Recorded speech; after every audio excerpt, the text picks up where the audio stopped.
नमस्कार. आज आपण करणार आहेत कुरकुरीत असं कारलं किंवा कारलं चिप्स करणार आहेत.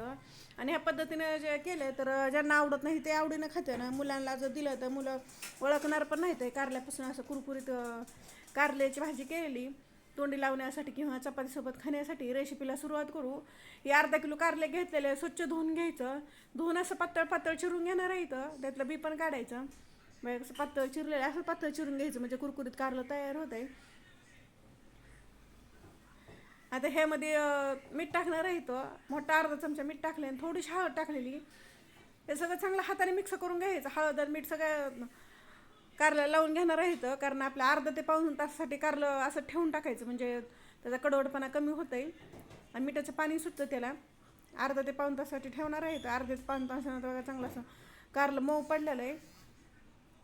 बघू शकता तुम्ही.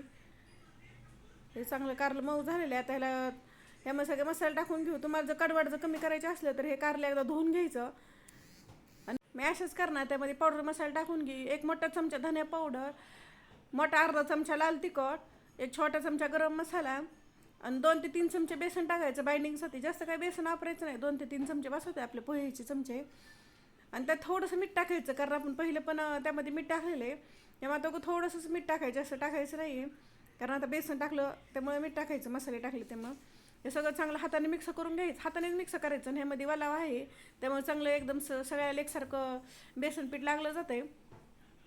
ह्या पद्धतीने सगळ्याला एकसारखं बेसन लावून घेतलेलं आहे. आणि ह्याच्यामधलं मी पाणी अजिबात काढलेलं नाही, त्यामध्ये ठेवलेलं आहे.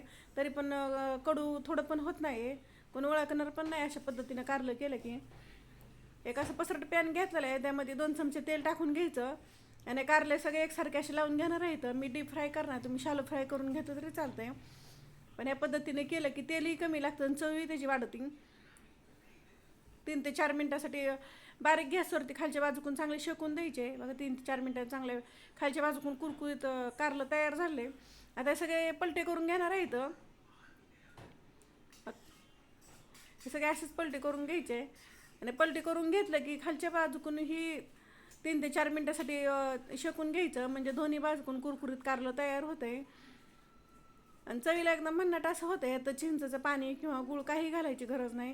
या पद्धतीनं केलं तर अजिबात कडू होत नाही. आणि कोणाला खायला जरी दिलं तर वळखतं पण येणार नाही. असं कारल्यापासून केलेलं आहे.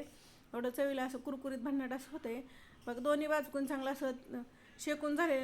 लो ते मिडियम गॅसवरती शेकायचं म्हणजे 3 ते 4 मिनटामध्ये एका बाजूकून शेकून चांगलं होत आहे. अगदी छान असे कुरकुरीत कारले भाजी किंवा चिप्स तयार झाले. तर हे माझी रेसिपी कशी वाटली कमेंटमध्ये नक्की सांगा.